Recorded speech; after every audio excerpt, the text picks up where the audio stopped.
Welcome, friend. I'm so glad you're here. Tonight, we'll be drifting back, far back, into a time and place where words were sacred, where thought itself was carefully written, line by line, onto scrolls made of papyrus reeds. A place of quiet wonder, the great library of Alexandria. But we're not here to chase myths or to rush toward flames. Instead, let's move slowly. Together, we'll wander softly through shaded halls and marble courtyards, through the lives of the scholars and scribes who once lived in the hush of that ancient world. No noise here, no hurry, just a story told gently. A story of memory, of wonder, and eventually of silence. As we begin, I invite you to get cozy.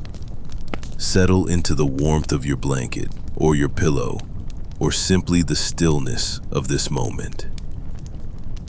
Let your breath come slowly in and out. And if you enjoy these kinds of quiet journeys through forgotten history, feel free to subscribe. It helps support these stories and lets you know when the next one is ready. You're also welcome to share a thought in the comments. Perhaps, what do you imagine the Library of Alexandria might have felt like just before the world forgot it? Now come with me. Let's step beyond the veil of years, past the shores of modern time, to a place of warm stone streets and sea wind, a city named for Alexander, where Egypt met Greece, and where the world's greatest minds once gathered to dream. The library was not merely a building, it was an idea, a living archive of every voice, every vision, every question anyone had ever dared to write down. And tonight, we'll follow the story of how it came to be, how it changed the world, and how ever so quietly it disappeared. But first, we'll pause and just breathe. Feel the stone beneath your feet, the quiet hum of lamplight, the scent of ink and ancient paper in the warm evening air. We are in no rush. Let your eyes grow heavy if they wish. This story will be here with you, holding gently, even as sleep begins to take your hand. So, shall we begin? Let's step back now, slowly, into the early days of Alexandria, and into the quiet heart of its most extraordinary wonder.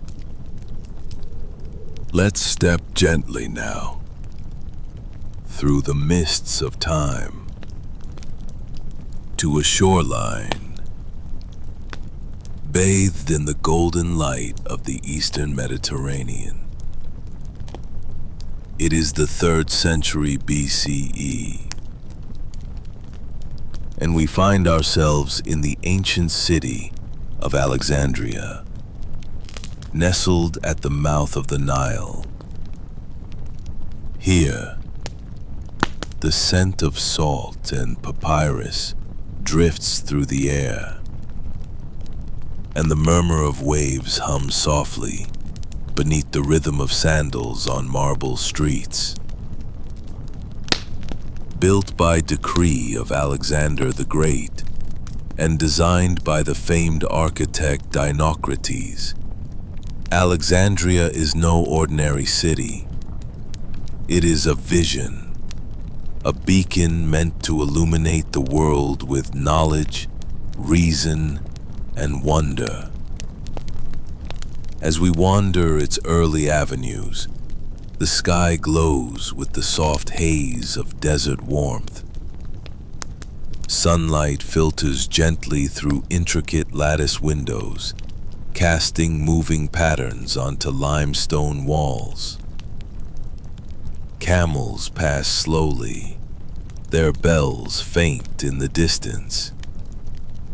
Merchants speak in low tones beneath canvas awnings, offering scrolls, silk, spices, and relics from far-off lands. Languages intermingle here: Egyptian, Greek, Persian, Hebrew, Latin, a harmonious hum of civilization. And above it all, towering like a guardian over thought itself, rises the vision of an ideal, the great library of Alexandria. Not a single building at first, but part of a vast complex within the city's mausoleum, a place not unlike a temple, but devoted not to gods of war or wine, but to the muses, to learning, art, and the study of the universe. The mausoleum and its library would come to define a cultural movement not only in Egypt, but throughout the known world. Now picture this: a quiet garden courtyard, nestled within sun-warmed stone, olive trees rustling lightly in the breeze. Along its colonnades, philosophers and astronomers stroll, discussing the movement of the stars or the logic of a new syllogism. In shaded rooms beyond the arcade, scribes lean over papyrus scrolls, dipping quills into clay inkwells with steady, careful hands. This is a world not yet bound by rigid disciplines. Here, knowledge flows freely between astronomy and poetry, between medicine and philosophy. Geometry and theology share space on the same shelf. It is a time of intellectual fertility, when curiosity is the greatest virtue, and copying a single text may take days or weeks of quiet dedication. Let us rest here a while, in that golden age of learning, as we settle into the city's tranquil rhythm. The soft hum of Alexandria reveals its deeper heartbeat. Knowledge flowing in from every direction, like gentle tides converging on its shores. This city was more than just a cultural jewel of Egypt. It was a bridge between continents. To the north, the trade routes led across the Mediterranean to Greece and Rome. To the east, caravans wound their way to Persia and India, bringing with them ancient texts, curious instruments, and subtle ideas that would take root in Alexandrian minds. And at the center of this convergence stood the library, slowly becoming the greatest repository of human thought the world had ever known. It is said that under the Ptolemaic dynasty, particularly Ptolemy I and his successor Ptolemy II, the rulers of Egypt spared no effort in their desire to gather every book, scroll, and fragment of wisdom from across the known world. Every ship entering the city's harbor, anchoring in the deep waters near the legendary lighthouse of Pharos, was quietly searched. If scrolls or manuscripts were found on board, they were taken, copied meticulously by library scribes, and only then were the copies returned to the owners. The originals remained in Alexandria. This effort was not born of greed, but of reverence. To gather all knowledge under one roof was to ensure that no truth would be lost to time. Imagine the collection now, not just dusty volumes of forgotten names, but breathing voices from across the ages, Babylonian star charts, Indian treatises on numbers and infinity, Greek dialogues, carefully translated and shelved beside works of Egyptian theology, the earliest musings on atoms, the first recorded descriptions of the brain, treatises on music, agriculture, anatomy, and logic. The library was not a silent tomb of books. It was alive with discussion, experimentation, and thought. Scholars didn't simply read, they taught, debated, wrote, and tested. They walked the gardens deep in conversation, or sat quietly by fountains, letting new ideas take shape in the stillness. Among them were some of the greatest minds of their time, Eratosthenes, who measured the circumference of the earth with astonishing precision, Herophilos, who studied the nervous system long before it would be fully understood, Callimachus, the poet-librarian who first dreamed of organizing the library into categories. And yet, even now, Alexandria remained quiet, still. The sounds of rustling scrolls, soft footsteps, and distant gulls above the sea never disturbed the atmosphere of reflection. This was a city where time seemed to slow for the sake of thought, where even the breeze carried the scent of parchment and olive oil. Let us linger here a little longer, just listening to the whispers of time. Let us now move deeper inside the walls of the library itself. There is no single map of this place, no one drawing that survived to show us exactly what it looked like. But we can imagine, gently and slowly, what it might have felt like to stand beneath its high ceilings. The air inside is cool, even during the warmth of the Alexandrian sun. Light filters in through small, elevated windows, scattering soft beams across shelves made of cedar and palm. The scent is rich and ancient. Aged wood, dried ink, oiled parchment, beeswax, and the faintest trace of smoke from a distant oil lamp left burning for a late-night reader. The scrolls are everywhere, rolled and labeled, stored in clay jars or nestled in neat rows across open shelves, each one bearing the quiet weight of human thought. Some are copied by hand only once every decade. Others are fragile translations of even older texts, Babylonian tablets turned into Greek lines, their meaning preserved by careful minds. Should be read with reverence. The library is not a place of noise, but of respectful silence. The only sounds are the soft steps of scholars in sandals across mosaic floors, or the delicate brushing of reed pens across papyrus. Occasionally, a breeze stirs the curtains and ruffles the pages of a loose-bound codex. The building breathes with its readers. This was a haven for those who sought truth, not just Egyptian or Greek thinkers, but visitors from across the known world. Travelers who spoke in tongues unfamiliar to one another, yet who found a shared language in philosophy, mathematics, astronomy. In Alexandria, one might meet a Jewish theologian, debating ethics with a Stoic philosopher, or an Indian traveler sharing celestial charts with an Egyptian astrologer. Ideas met and blended here, gently, not always peacefully, but with patience. Thought was allowed to ferment, to unfold slowly over days, seasons, even years. There was no rush. Truth took its time. Outside the library, life was vibrant.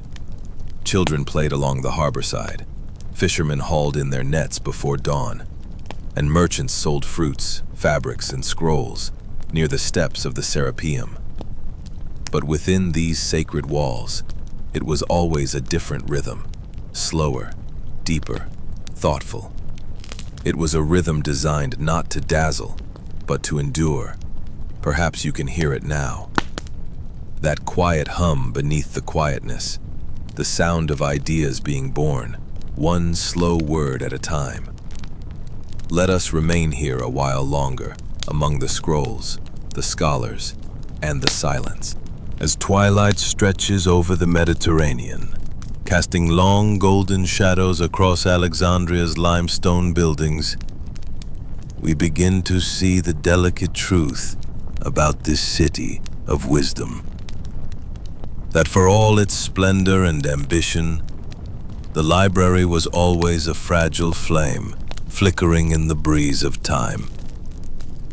For centuries, the library grew in silence. Under the guidance of careful kings and devoted scholars, its collections multiplied. It is believed that hundreds of thousands of scrolls once lined its halls, perhaps even 500,000, although no one knows for certain. The very abundance of knowledge became almost mythical, passed from generation to generation in reverent tones. And yet, even in this place devoted to the preservation of thought, there were always shadows. The library, like all things built by human hands, existed within the ever-turning cycle of politics, change, and war. It stood near palaces and temples, and in time near the ambitions of conquerors, emperors, and generals who did not always revere what it represented. But for now, let us not leap too quickly into the stories of fire and ruin. Let us remain in this moment, at the height of the library's life, and reflect instead on the quieter signs of impermanence. The scrolls themselves were delicate. Papyrus, though easier to produce than parchment, was sensitive to moisture, to time, and to the oils of human skin. A single misstep, a dropped oil lamp, an overturned ink jar, a leak in the ceiling during a rare Alexandrian storm, could damage what had taken years to preserve, and knowledge, for all its power, was not always protected. Even in a city of learning, there were whispers of resistance, rulers who feared certain books, religious voices who questioned foreign philosophies, shifts in political mood that could change the value of an idea overnight. Still, the library endured, quietly, unseen by many outside its walls, but deeply influential across the ancient world. Its scholars wrote letters to Athens and Babylon, sent charts to Rome and Carthage, and translated works that would later guide Renaissance minds centuries into the future. It was, in essence, a living memory, not just of one people, but of many. A memory held in ink and parchment, in breath, in silence. And so as night falls slowly over Alexandria, the lamps within the library are lit, one by one. Their golden glow spills gently across the marble floors, warming the air with a soft flicker. The scholar sits in a corner, unrolling a scroll by candlelight. Outside, the soft hush of waves touches the stone walls of the Mausean. The wind carries the scent of jasmine from the garden. Let us stay here, just a while longer, in this sacred quiet, this precious balance between wisdom and time. It is just before dawn in ancient Alexandria. The stars still linger over the harbor, faint pinpricks of light fading in the vast, growing hush of morning. A quiet breeze moves inland from the sea, brushing over the tiled rooftops, rustling fig trees, and stirring the pale curtains that hang across the open archways of the great city. Here, in this coastal jewel of the ancient world, the Library of Alexandria stands like a monument to the stillness of thought. Its stones have not yet warmed to the sun. The great wooden doors remain closed. But within its halls, the world is beginning to wake, not with clamor, but with grace. There is something sacred about this hour, something slow, reverent, as if the building itself is taking a breath, preparing to welcome the minds who come to it for knowledge, for curiosity, for refuge. The library is immense, but not just in size, in spirit. As the sun begins to rise, its rays slip quietly over the sandstone walls, creeping into the marble atriums and study chambers, touching the pale stone floors with golden warmth. The scent of old scrolls, of ink and smoke, of parchment and dust is familiar, a kind of perfume for the soul. Outside, the city begins its day. Fishermen call softly to one another as they push their boats out into the bay. Vendors in the lower quarters open wooden shutters and arrange figs and olives in tidy rows. A pair of oxen clatter across the cobbled streets, drawing a cart of amphorae. But here, within the library, all of that feels far away. Servant arrives early, barefoot and unhurried. He moves down the central hall, lighting the wall sconces one by one. The flames catch slowly, dancing in soft amber along the stone walls. In the copyist's chamber, a scribe sharpens his reed pen. He does not speak. He does not need to. Beside him, a stack of half-translated texts from Anatolia rests on the low table, bound with worn twine and flecked with dust. One scroll, bearing the seal of a forgotten island city, waits patiently to be deciphered, its meaning preserved in quiet symbols, traced by a hand that may have died centuries ago. Another chamber opens to a quiet courtyard. The fig trees here are ancient, gnarled and generous. Their broad leaves shade the stone benches below. In the center, a small pool reflects the pale sky above, unmoving. An elderly philosopher sits there each morning, his robe draped loosely around him. He does not read. He only listens. To the wind in the trees, to the birds nesting in the high alcoves, to the soft murmur of others as they pass behind him, on their way to study. He has spent 40 years in this place. He has forgotten more than most will ever know. But he is not bitter for it. He is grateful for the silence, for the presence of the scrolls, for the endless arrival of new questions. Farther inside the complex, in the storage rooms, caretakers move with ritual precision. They carry scrolls not in haste, but in ceremony. One hand beneath to support, the other to cradle. They place each document into carefully labeled niches, categorized not just by subject, but by origin, language, tone. Some scrolls came by ship. Some were traded from temples. Some were captured in war and gifted by kings. Others were rescued from fires, from floods, from forgetfulness. And now they live here, together, in a fragile, humming kind of harmony. There is no single voice within the library. There are thousands. Some belong to the ancients, philosophers from Athens, from Babylon, from Persia.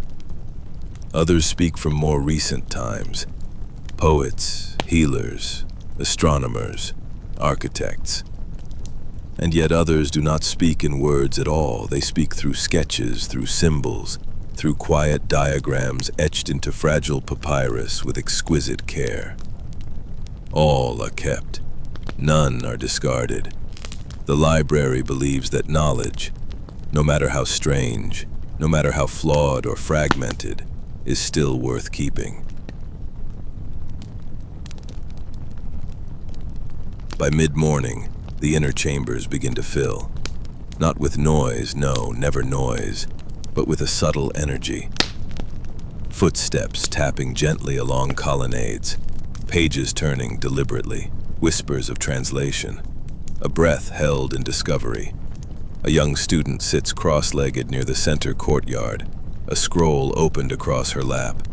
She traces each line slowly with her fingertip, mouthing the syllables of an older tongue. Her brow furrows not in frustration, but in reverence. To read here is not a task, it is a prayer.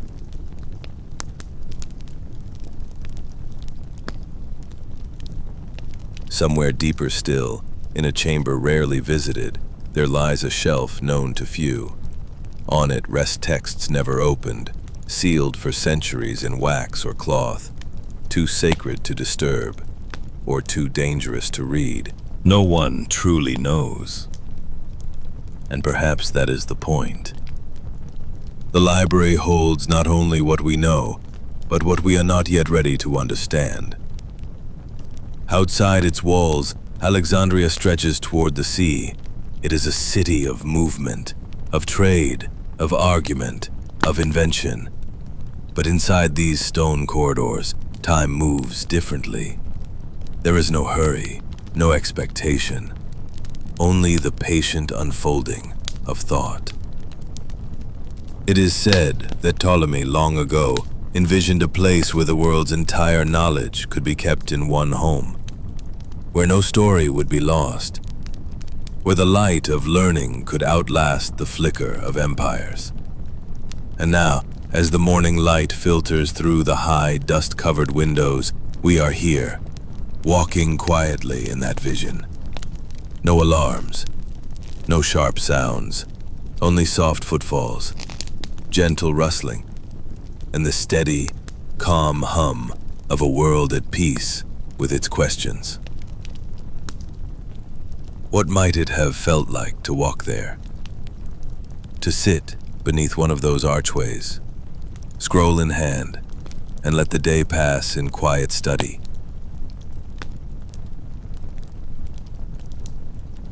Perhaps you feel it now. Perhaps, even through time, you are part of that same stillness, that same ancient breath. The Library of Alexandria was not just a building, it was a state of being, a morning without rush, a thought without end, a silence full of meaning. And even though the stones have long since crumbled, and the scrolls scattered by time, somehow that peace remains. In the pages we preserve, in the stories we tell, in the silence we make space for. It lives on in you. The morning sun has now climbed gently above the rooftops of Alexandria. Its golden warmth begins to filter through the tall, narrow windows of the library, stretching quietly across cold stone floors and illuminating the worn edges of countless papyrus scrolls stacked neatly in their niches. The city outside grows louder now. Soft clatter of hooves on stone, the distant rhythm of hammers in workshops, and the low murmur of merchants greeting one another in the square.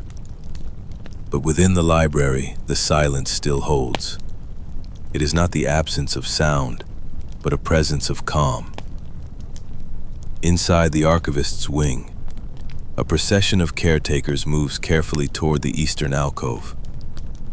One of the library's scribes, a younger man with careful hands and a linen robe tied loosely at the waist, holds a small, sealed scroll in both palms. Its edges are worn but intact, its wax seal slightly chipped. He handles it as though it were glass. The others walk with him not out of ceremony, but out of respect. This is not the first scroll to arrive from afar, and it will not be the last. But each is treated as if it were the only one in the world. The scroll came on a merchant ship from the eastern ports, perhaps from the coast of India, or farther still. No one is entirely certain. The ship's captain left no record, only a nod and a wrapped bundle placed in the care of a sleepy dockhand, who delivered it just before dawn. It is how many scrolls have arrived, without fanfare, without claims of greatness, just quiet offerings from distant minds, carried over oceans. As the scribe lays the scroll on a marble table near the light, the others step back. The room holds its breath. There is no rush to unseal it. First, there is the ritual of observation, the texture of the wrapping, the design of the seal, faint, worn, perhaps once bearing the mark of a lost dynasty. A faint scent escapes as the binding is unwrapped. Dry herbs, smoke, and something metallic, like the memory of old coins. The parchment is older than expected. Its fibers crackle slightly as it unrolls, revealing a dense grid of symbols that no one in the room immediately recognizes. This is not unusual. Many scrolls arrive written in tongues unknown to even the most learned scholars in Alexandria. Sometimes they sit untouched for years, waiting for the right visitor, a merchant's son fluent in an obscure dialect, or a philosopher who spent time in a remote temple, to come and unlock their meaning. The library, after all, does not demand immediate answers. It only asks that the questions be preserved. Still, there is something about this one. Something in the weight of the ink, the pattern of the symbols. It seems not like a list or a letter, but something deeper. A system of thought, maybe.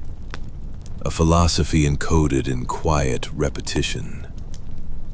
The scribe copies one line slowly onto fresh parchment, then another, murmuring each stroke under his breath.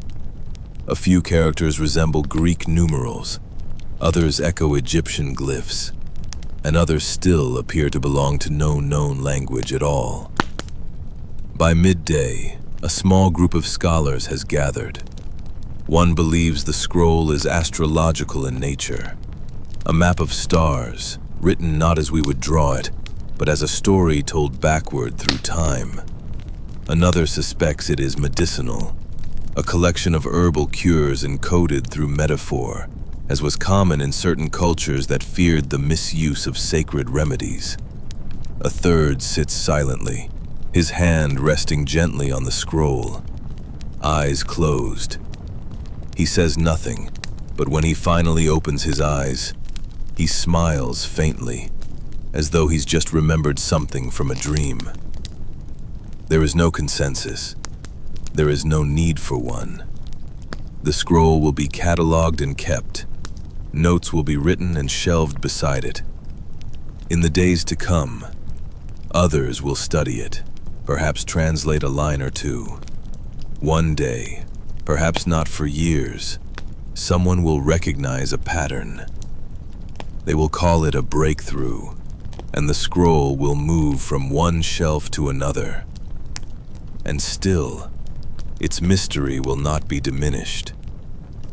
What matters most is not that the scroll is solved, but that it has been seen, that its journey has brought it here, to this place of stillness, that whatever its message, however long forgotten, it now lives again, not in noise, but in presence. Beyond the alcove, the courtyard is quiet again. The light has changed. It is softer now, warmer, brushing gently against the leaves of the olive trees that line the library's eastern wall. A boy kneels by the pool, dropping pebbles into the water, watching the ripples stretch and fade.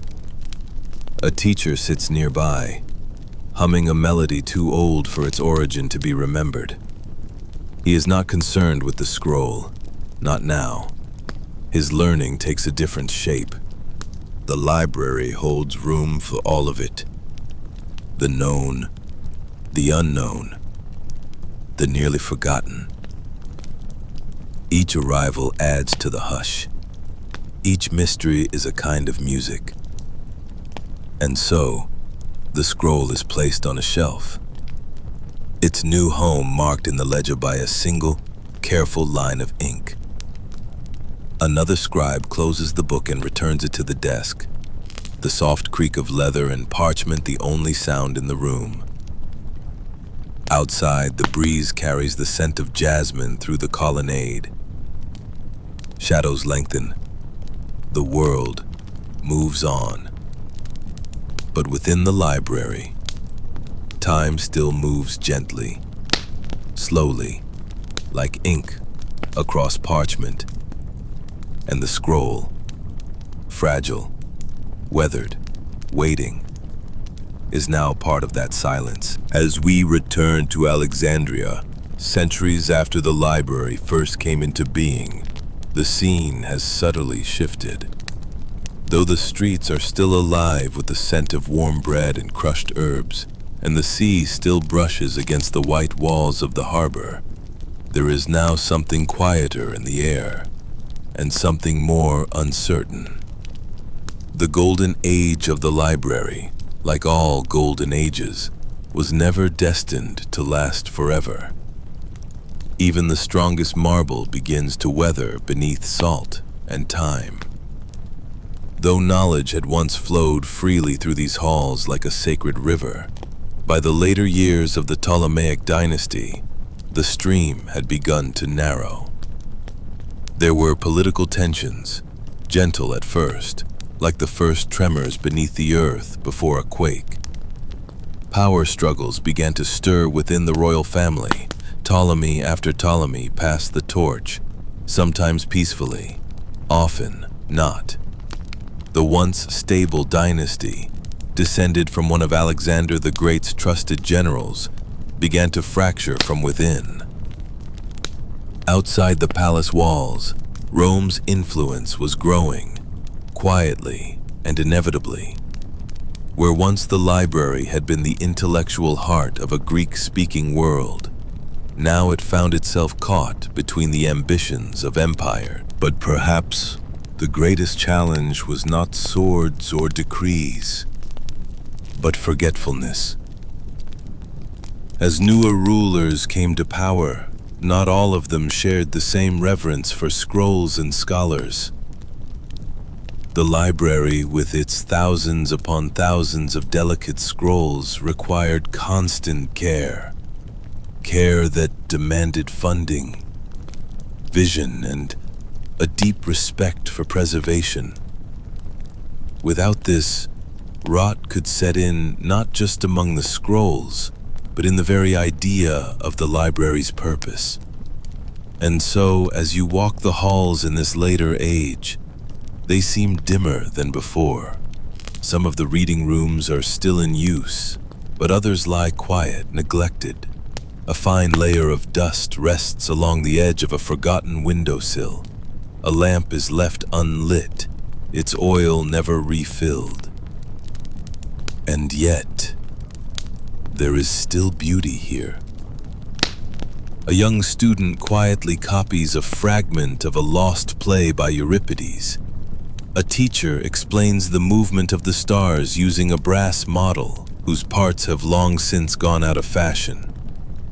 There is a faint murmur of Greek, Egyptian, Latin, and Aramaic drifting through the corridors. The library is not gone, not yet. But the shadows are growing longer.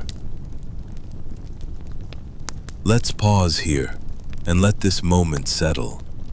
The calm before a coming wind, as the sun lowers over the city, casting a soft apricot hue on Alexandria's limestone buildings, we turn our attention to the quiet shifts unfolding within the heart of knowledge itself. The library's spirit, once animated by boundless curiosity, now flickers like a lantern at dusk, still glowing but swaying with each passing breeze. In this age, even the very definition of learning began to change. The scholars who once came from across the world with hopeful scrolls under their arms arrived less frequently. Fewer ships carried bundles of rare texts seized or purchased from foreign lands. The guardians of the library no longer held the same authority to copy and claim every scroll that entered the port. It was not so much a fall, but a gentle unraveling. A drifting from memory rather than a single moment of loss. Outside, the political landscape continued to ripple with quiet unrest. The Ptolemaic dynasty, now in its later generations, faced an increasingly watchful Roman Republic. Cleopatra VII, the last of her line, would one day come to rule, and her name would echo through the corridors of time. But at this moment, in the slow erosion of institutional care, the library had already begun to slip into a quieter phase of its existence. The scholars remaining carried on, many of them unaware of how fragile their sanctuary had become. A mathematician might sit cross-legged on a stone bench in the courtyard, scribbling symbols into the dust, murmuring thoughts to himself about Euclid's forgotten postulates. A poet might recite a half-remembered line from Homer, the words floating upward into the sky like smoke. And all the while, outside the grand stone walls of the Mouseion, the city hummed. Bakers shouted soft greetings across alleys. Markets bustled with the scent of fish, pomegranates, and incense. Children laughed beneath the colonnades. Life continued, unaware that something ancient was quietly dimming. Even the scrolls themselves, held in their lacquered cabinets and stone alcoves, showed the wear of time. Some were fragile, their edges curled and their ink faded like breath on glass. Each one was a voice from the past, and without careful tending, those voices would one day fall silent. Still, in this moment, there is peace. A kind of gentle melancholy, as if the library in its wisdom understood that its time as the heart of human knowledge might someday pass, and yet that it had already done so much. Let us rest in that quiet. Let it fold around you like the linen robes worn by the scribes, soft and familiar. Let us breathe in the silence between centuries.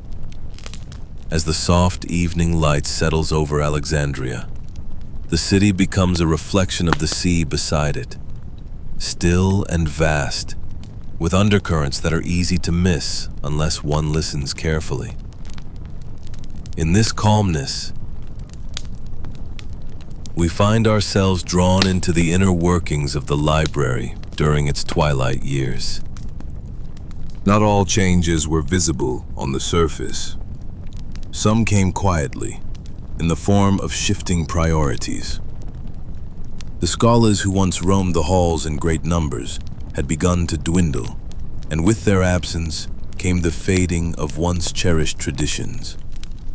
The daily public readings that had once filled the courtyards with music-like language were held less often, sometimes not at all. The once bustling transcription rooms, where scribes worked by the flicker of oil lamps, now echoed with stillness. Yet even in decline, the library held its breath in a posture of quiet dignity. The knowledge housed within its walls did not vanish overnight. It lingered, waiting, like a dream remembered just on the edge of waking. For some, the silence was not mournful, but sacred. Imagine an elderly scholar, bent gently over a scroll that's older than he is. He runs a thin finger over faded lines of Phoenician text, whispering the syllables softly into the air, more a prayer than a lesson. His voice doesn't seek an audience. He reads for the joy of it, for the connection to minds long since gone. That scholar perhaps does not even realize that he is among the last to sit here in this way. Outside the library's walls, Alexandria was changing in ways that felt subtle at the time, but would echo deeply later. The relationship with Rome had grown closer, not always by choice. Political favors, shifting alliances, and rivalries meant that the intellectual autonomy once guarded so fiercely had begun to slip through the city's fingers. Roman administrators and soldiers walked the streets with increasing frequency. They brought with them different customs, different values. Not all of them found the dusty scrolls of the Mausion particularly useful. Some saw them as relics of an overly philosophical past, distractions from the practical matters of empire. And in the quiet corners of the library, the scholars began to feel it. Not hostility, but neglect. A drifting away from reverence. Still, the library endured. It always had. Through earthquakes and floods, invasions, and reforms. It adapted, contracted, survived. And yet, there was a growing sense, soft as a whisper, that permanence was an illusion. Even stone wears down under wind and time. Even the brightest flame must rest. Let us linger here, in this gentle moment of uncertainty, where beauty remains, but flickers. Now, let us wander quietly down a long hallway within the library, its vaulted ceiling catching the golden remnants of daylight. Along its walls, scrolls rest in niches carved from stone, their edges wrapped in silk or twine, some labeled in languages that have not been spoken for centuries. The air is cool here, scented faintly with cedar and old ink, a space that seems to exist just beyond the reach of time. Within this corridor, the weight of the centuries presses gently against your shoulders, not in burden, but in awe. How many hands have touched these shelves? How many questions whispered between these walls? And how many answers, perhaps, never spoken aloud? It is here we begin to understand something quietly profound. The destruction of the Library of Alexandria was not a single act of fire or war, but a gradual forgetting, a dimming, like twilight fading imperceptibly into night. Yes, there were moments of violence, accidental or otherwise, recorded by later historians. Julius Caesar's siege and the fire that spread to part of the docks, the purge of pagan temples under Theophilus, the civil unrest that followed the death of Hypatia. But no single blaze consumed this haven of knowledge entirely. Instead, it was chipped away, era by era, scroll by scroll, through politics, neglect, indifference. And yet, in each of these moments, there remained people who still believed. Quiet believers, scribes who copied one more manuscript, teachers who held on to their knowledge and passed it down orally, readers who lit one more lamp at dusk to sit with words older than memory. These were not heroes in the usual sense. They were ordinary figures who loved learning in a time when learning was no longer power. They pressed on, not for glory, but because they could not imagine life without the quiet companionship of thought. Even as outside pressures mounted, the spirit within these halls remained strangely still, like a sleeping city at the bottom of a calm sea. It is in this stillness that the true essence of the library lived on, not just in scrolls, but in presence, in the very act of reading, in the hush between sentences. So as you lie in the comfort of your bed now, with your own lamp perhaps glowing softly nearby, you are not so far removed from those long-ago scholars. You too have wandered into a space made sacred by reflection. A place where questions unfold gently, and answers are not demanded, but discovered, slowly, patiently. Let us stay here, just a moment longer. Let the silence wrap around you, like the woven shawls once worn by the learned elders of Alexandria. Let your breath slow. Let the past and present merge into a single, soft now. As the final candles burn low in the library's alcoves, casting long shadows against its columns, a hush deeper than silence begins to settle in. It is not a silence of absence, but of reverence. The kind that speaks not of endings, but of continuity through memory. Outside, the night folds gently over Alexandria. The faint sound of the sea sighs through marble streets. Palms rustle softly against the wind, and the moon hangs over the harbor like an ancient coin left on velvet. The city sleeps, but the stories it holds remain restless, drifting between walls, between thoughts, between generations. And somewhere, far from the eyes of empire or the attention of governors, a modest room still glows from within. Perhaps a lesser-known annex, or a private study once granted to a humble scholar. Here, a single figure sits, their robe wrapped loosely around their frame, the lamplight flickering against the wrinkles of their brow. They write slowly, patiently, preserving not just words, but meaning. What is lost is never truly lost. Not while someone remembers, not while someone still whispers a name, or reads a line aloud, or holds an image in their thoughts before sleep. And this is where we find the deeper truth. The Library of Alexandria, while scattered, damaged, perhaps never completely erased, became something greater than its walls. It became an idea, an aspiration, a dream of what it means to gather the thoughts of all people, to preserve the fragile whispers of our shared humanity. In the centuries that followed its decline, travelers spoke of it as a wonder, a mystery, a myth. Some believed its contents were spirited away to secret places, hidden deep beneath churches or carried east by caravan. Others claimed the knowledge was transcribed anew, scattered like seeds across the world, taking root in Baghdad, in Byzantium, in quiet corners of forgotten monasteries. And maybe, just maybe, that's exactly what happened.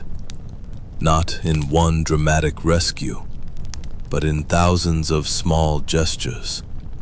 A student remembering a line of Homer, a teacher passing down an Egyptian cure, a curious child finding a weathered scroll in an attic and choosing to ask, why? The fire beneath the quiet, then, was not only destruction, it was transformation. The library ended as all things do, but not without leaving behind embers. Embers that still glow, even now, in the gentle flicker of your curiosity, in the calm breath you take as you listen to this moment, half asleep, half dreaming. So as you rest now, safe and still, remember, the story is never entirely over, not as long as someone, somewhere, cares enough to wonder. Let the hush of the ancient halls linger a little longer. Let the rustling of papyrus, the creak of a wooden chair, and the whisper of a distant tide wrap around you. You are part of this story now, and so, we leave the library tonight, quietly, respectfully, with its echoes gently cradled in our hearts. As twilight deepens over the city of Alexandria, the rhythm of the world slows to a hush. Lanterns flicker to life, one by one, casting amber halos along narrow stone streets. The day's noise retreats, softened by distance and the gentle breath of the sea. Inside the remaining corners of the library, the glow of oil lamps paints warm patches on cool marble floors. Shadows stretch long and thin, curling along walls filled with shelves and scrolls, as if the past itself is stretching after a long rest.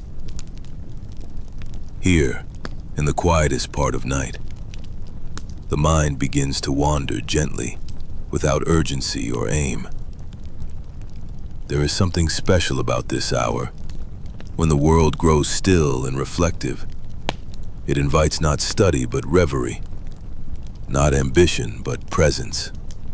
Just as the ancient scholars once lingered beneath the soft glow of lanterns, letting their thoughts drift across parchment and stars, so too can we drift into memory, into meaning, into the spaces in between.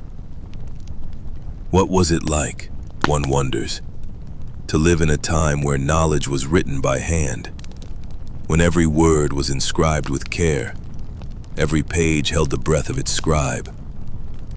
To sit beside a mentor, listening not just to facts, but to wonderings, to questions that unraveled gently over time, with no rush for an answer.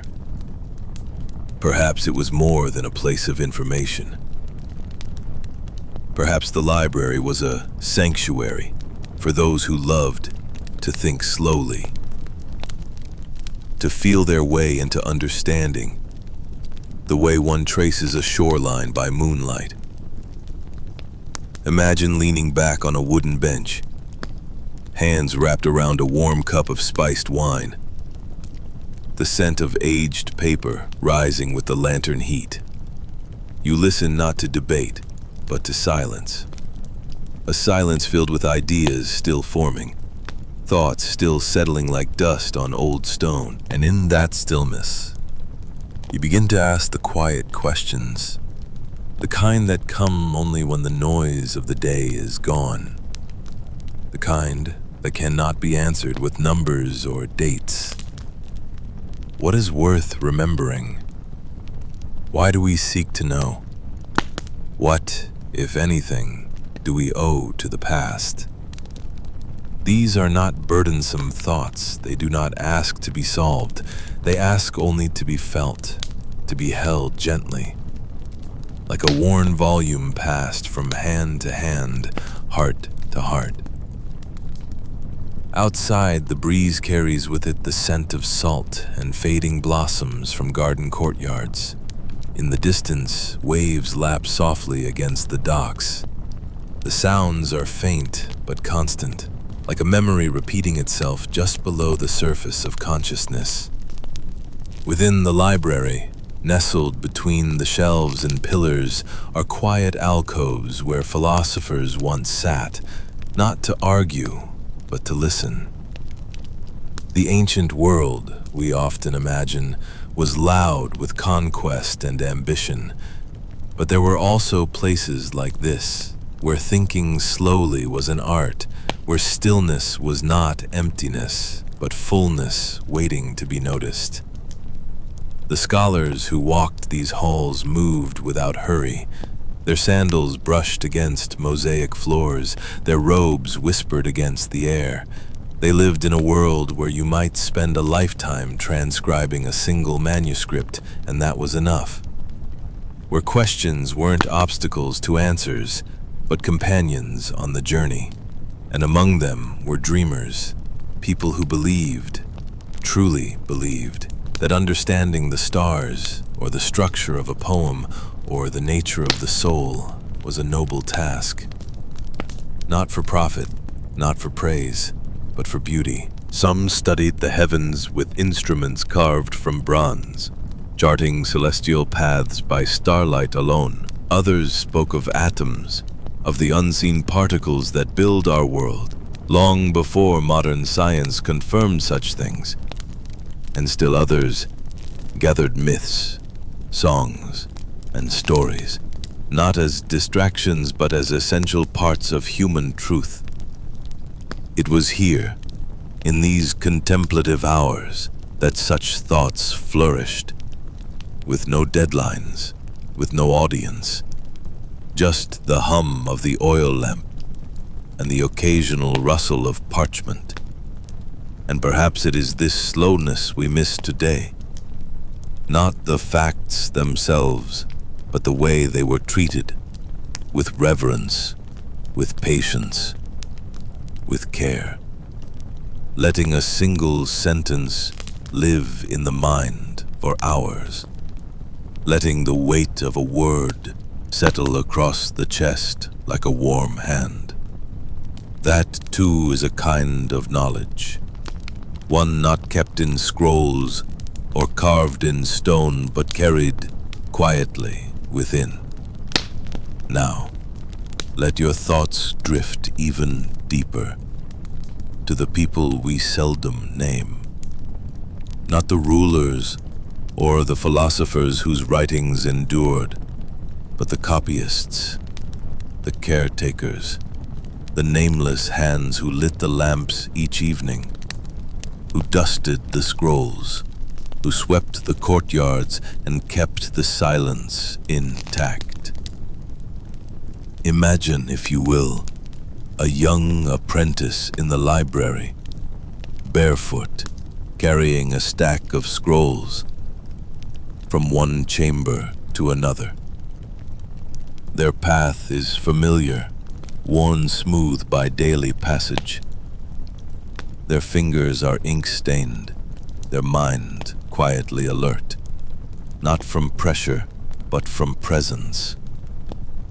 They know the smell of each room, the cedar of the archive, the myrrh burned in the reading hall, the musty sweetness of old papyrus.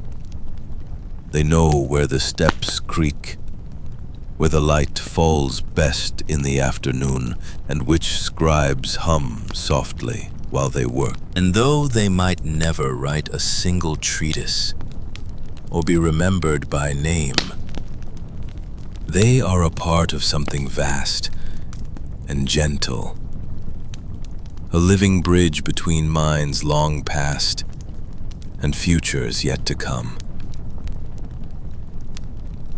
The preservation of wisdom is not always a grand act. Sometimes it is a quiet choice, repeated daily, to keep things in order, to pay attention, to care. In a world where so much was uncertain, this steadiness mattered. When fires broke out in other cities, or when storms wrecked ships at sea, Alexandria's library stood like a lantern in the fog, its light subtle but steady.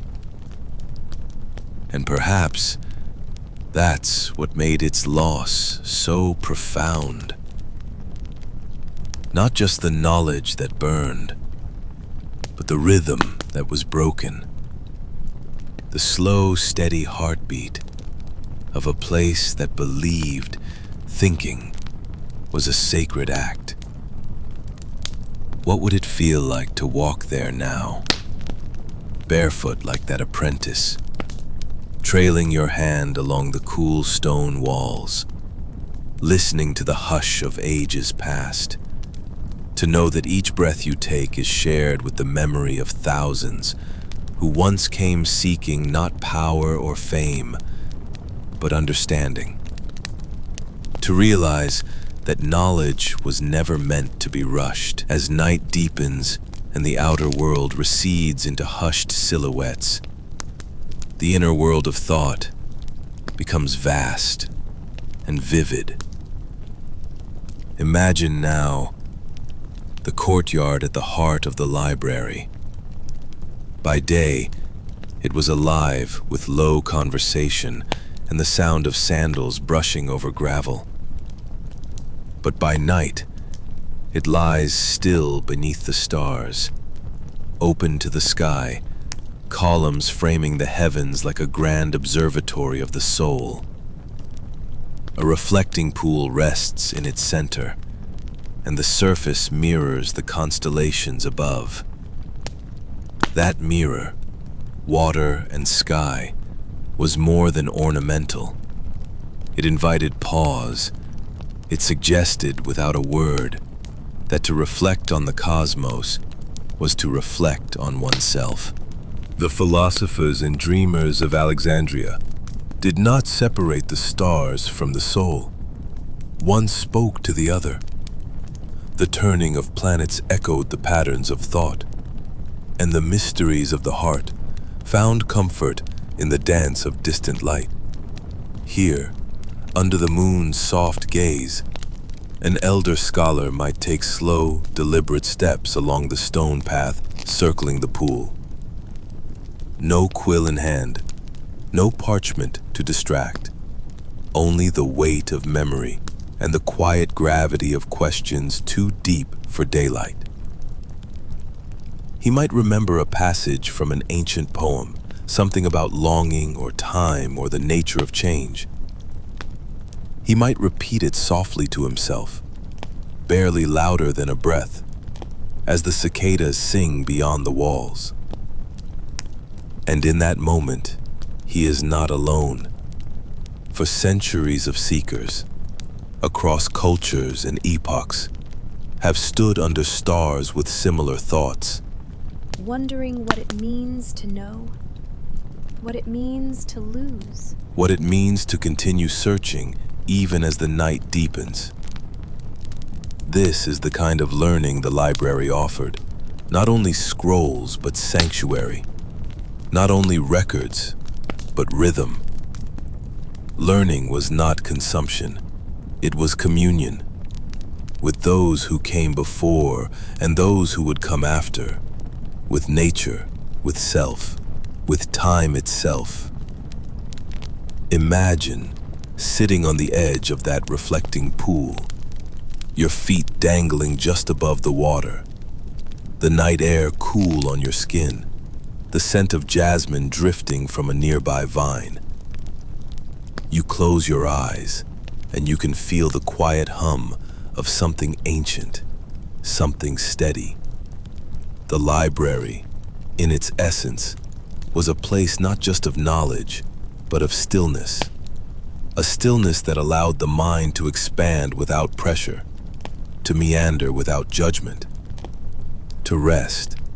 And perhaps that is what we yearn for now. Not just facts, not just content, but spaces of softness, of deep thought without demand. The ancient scholars understood this. They made time to ponder slowly, to let truth reveal itself not in haste, but in layers, like sunlight gradually warming the floor of a stone chamber. They knew, instinctively, what we so often forget. That quiet is not the absence of meaning, but the space in which it can finally be heard. As the oil in the lamp begins to dwindle, the room takes on a soft amber glow. Shadows stretch long across the marble floor, and the silence feels sacred, like a hush in a temple, or the moment before a song begins. The philosopher leans back in his chair, not to sleep, but to simply sit, to be. His thoughts no longer race from one idea to another.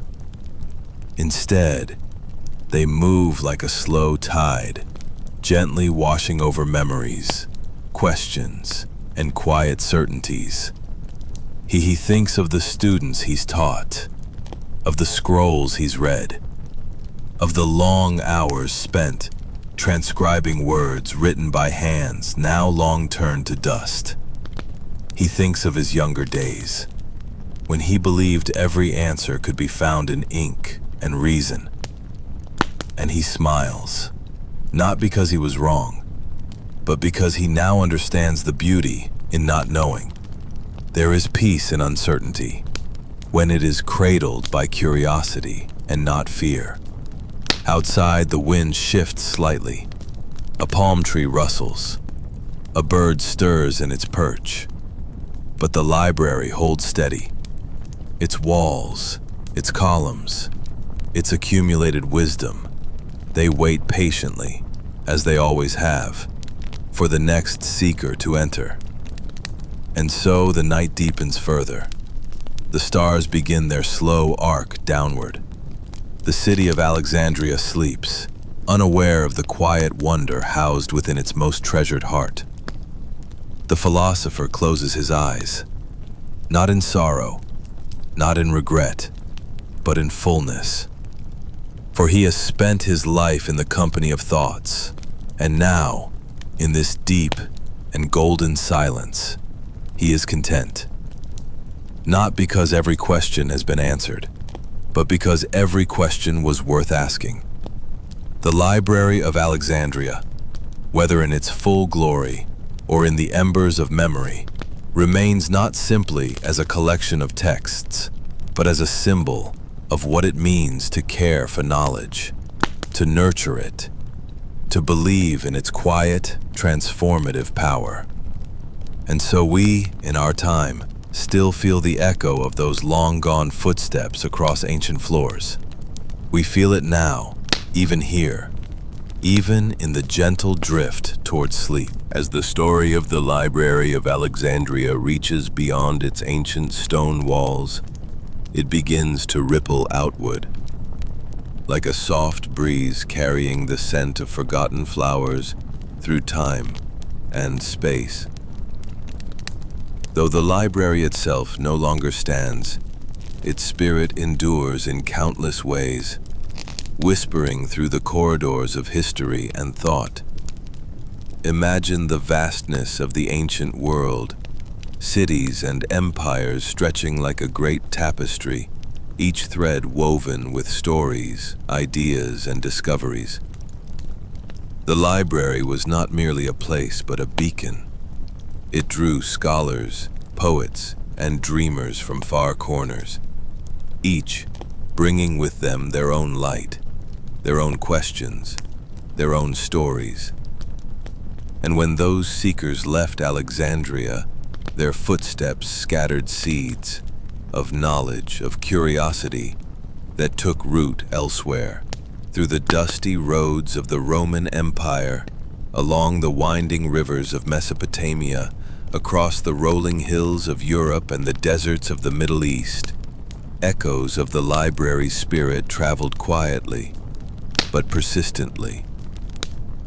This was a time before the rapid hum of machines or the instant glow of screens.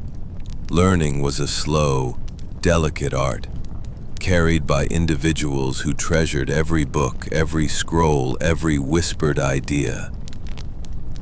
It is a comforting thought that even when great things fall, their essence can live on, carried gently by those who remember.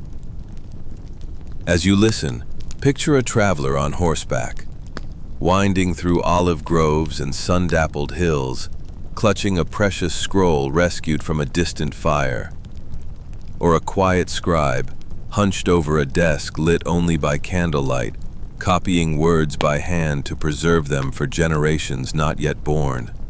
The knowledge saved by such hands became the foundation for new thoughts, new inventions, new worlds. Even now, in the quiet moments before sleep, we are part of that ongoing journey. The echoes beyond the walls invite us to join, to listen, to learn, to remember. As these echoes traveled beyond Alexandria, they mingled with the wisdom of other cultures: Egyptian, Greek, Persian, Indian, and more. Each added their own stories and knowledge to the vast, invisible tapestry. Consider the great library of Pergamon, rising in another part of the ancient world. Though smaller, it was a testament to the enduring desire to collect and protect knowledge, inspired in part by the legacy left behind. Monasteries, centuries later, scattered across Europe, became quiet sanctuaries where monks painstakingly copied manuscripts by hand. Their soft chants and the faint scratching of quills filled stone halls, preserving texts that might otherwise have been lost. Through these humble acts, the flame of learning was kept alive during times when the world seemed shrouded in shadow. Even the Renaissance, a blossoming of art, science, and discovery, was built upon the foundation of these preserved treasures.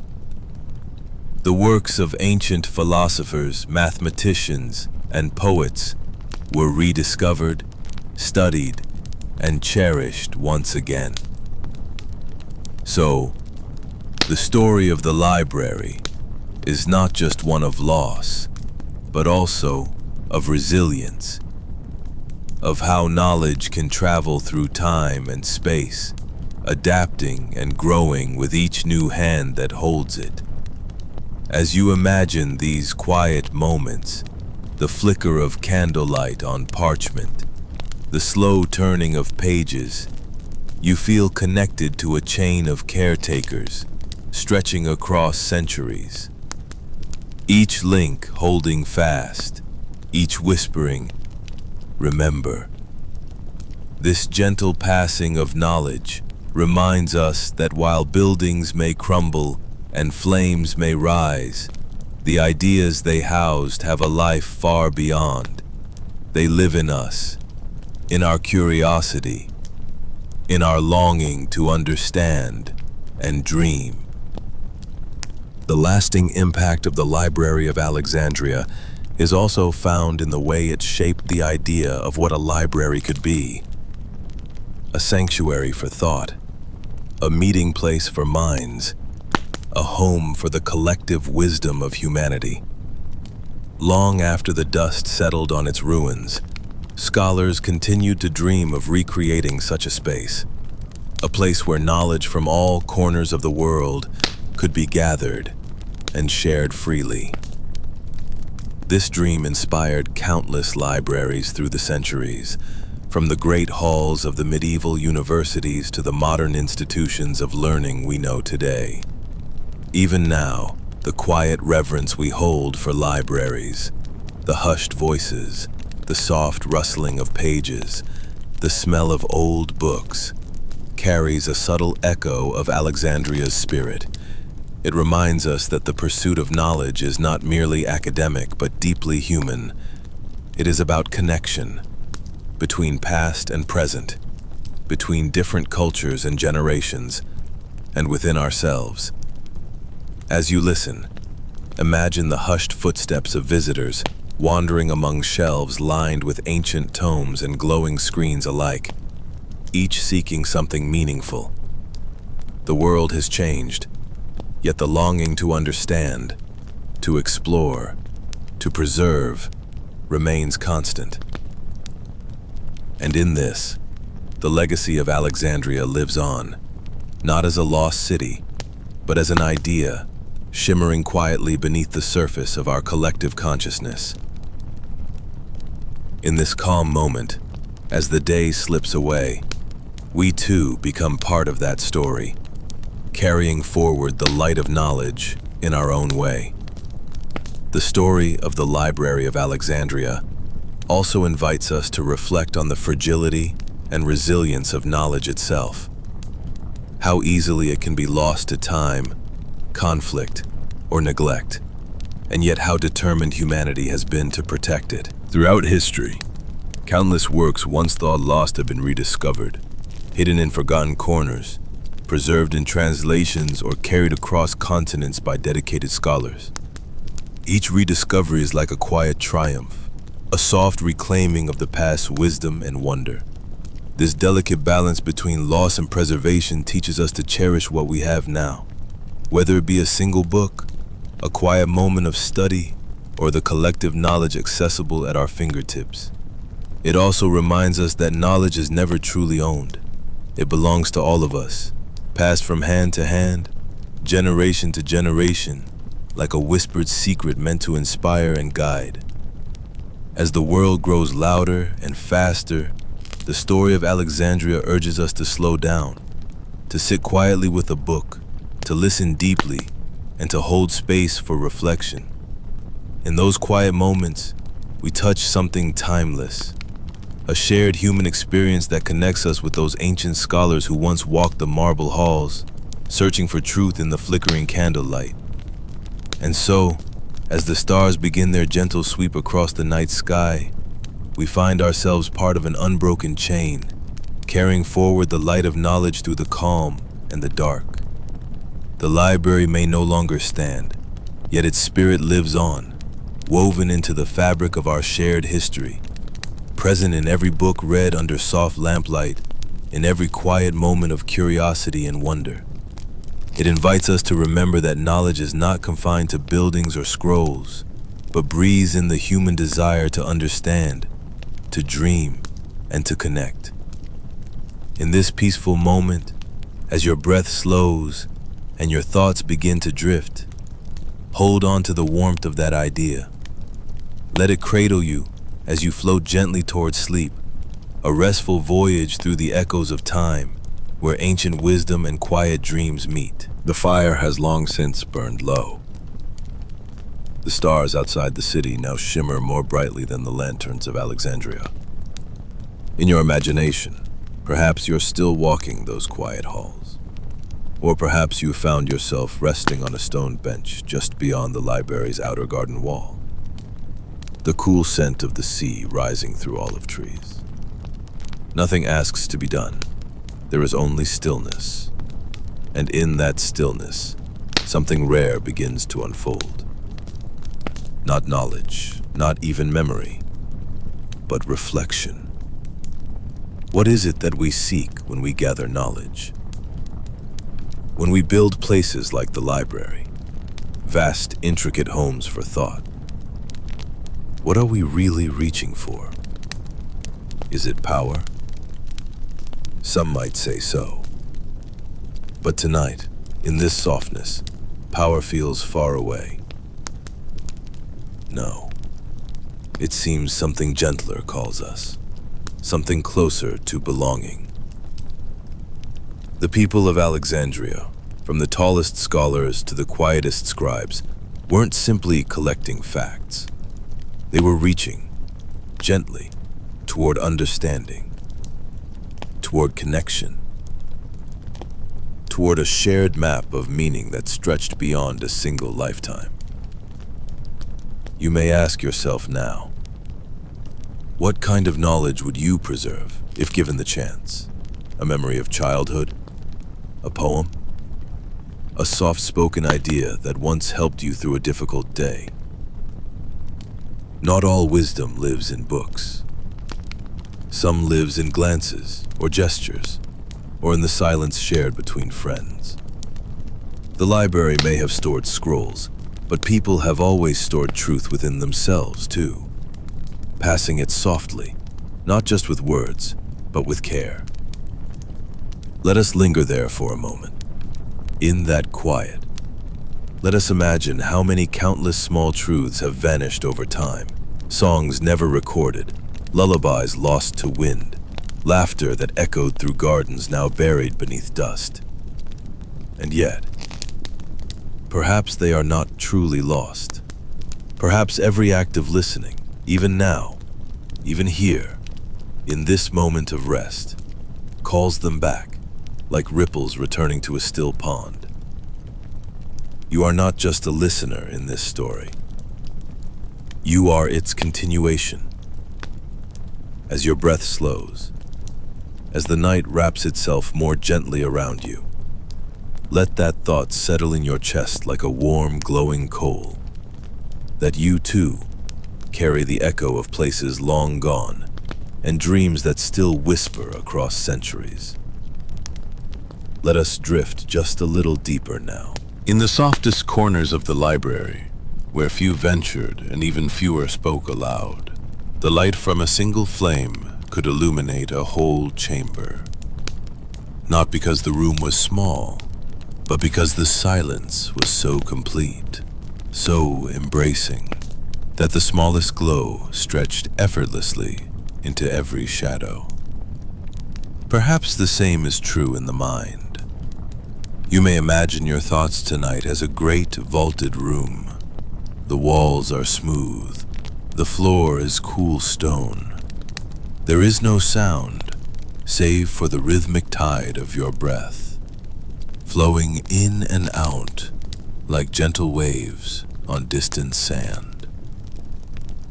And in the center of that room is a lantern, steady, warm, and calm. That lantern is your awareness, quiet but present, soft but enduring. As your thoughts come and go, you may watch them drift like dust motes through the light. You don't need to chase them. Let them float. Let them rise. Let them dissolve. Some thoughts may be about the library, about scrolls and scholars, kings and questions. Others may be your own, memories of a hallway you once loved, or a quiet afternoon that still lives somewhere deep within you. It's all welcome here. This room, this mind, holds space for everything and demands nothing. Now and then, in Alexandria, a librarian might pause in their work, look out across the city, and feel overwhelmed not by the amount of knowledge they had, but by the mystery of what they could never know. And still, they returned to their work, not out of frustration, but devotion. Not because they hoped to capture everything, but because they honored the attempt. A kind of sacred reaching, born from humility and hope.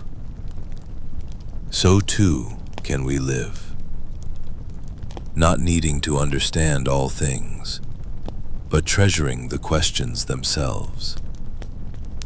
What makes a place sacred? What memories do we carry, even when we forget their origins? What gentle thoughts have shaped the person we've become? Let those questions hang now, not as puzzles to be solved, but as soft music to be heard in the background of rest.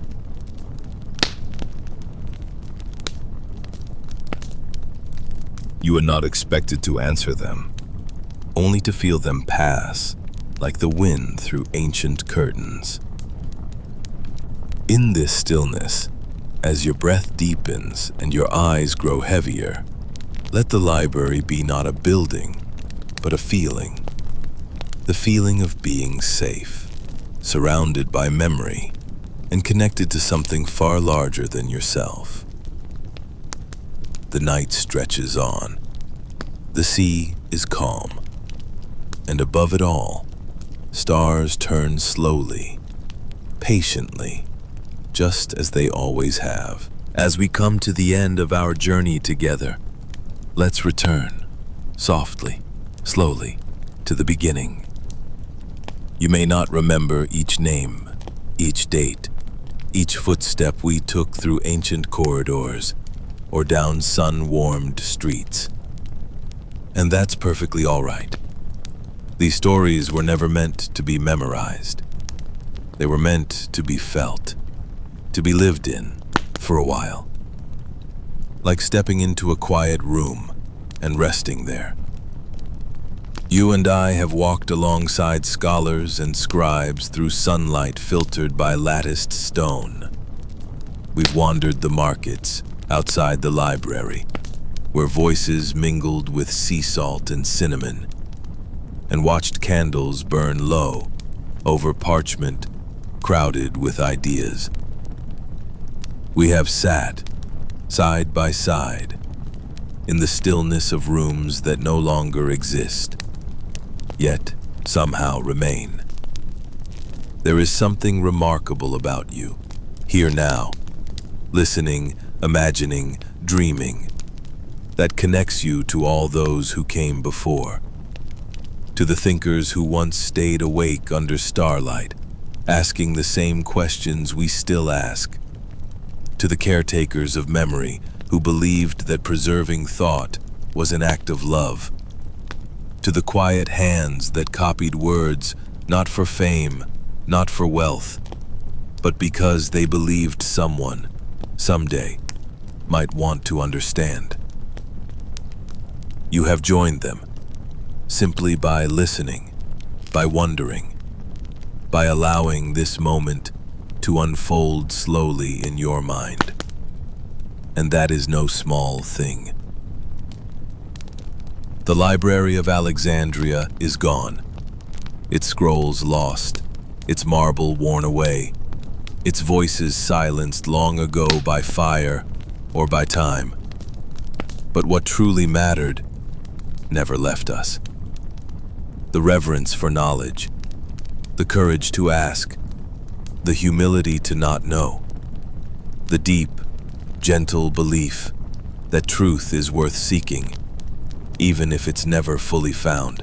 And now, as your eyes grow heavier and your breath becomes slower and deeper, all of this folds into quietness, like the last page of a well-loved book closing softly at your bedside. The wind outside the library continues to whisper. The sea still reaches gently for the shore. Somewhere, a single candle flickers behind a carved wooden shutter. And in that faint, golden light, you may imagine the figure of a young scholar resting their head on a scroll, dreaming of the stars. Sleep, after all, is not so different from memory. Both are places we enter gently, without effort. Both hold echoes of where we've been and glimmers of where we might go next. So if your thoughts wander tonight, let them. If you drift in and out of dreaming, that's exactly what this is for. You do not need to stay awake to honor this story. You only need to rest in it, to trust that it will hold you. Thank you, truly, for spending this time with me, for sharing in this quiet journey, for letting curiosity become comfort. And if you found peace here, I invite you to return again. There are so many stories left to tell. If you'd like, leave a thought or a reflection in the comments. A favorite moment, a gentle idea, or even just a thank you. Your voice, like those echoes in the library, becomes part of the story too. And if you haven't yet, consider subscribing so that next time, when the night feels long or the world feels loud, you'll have a place to return to. For now, may your mind be still. May your heart be light.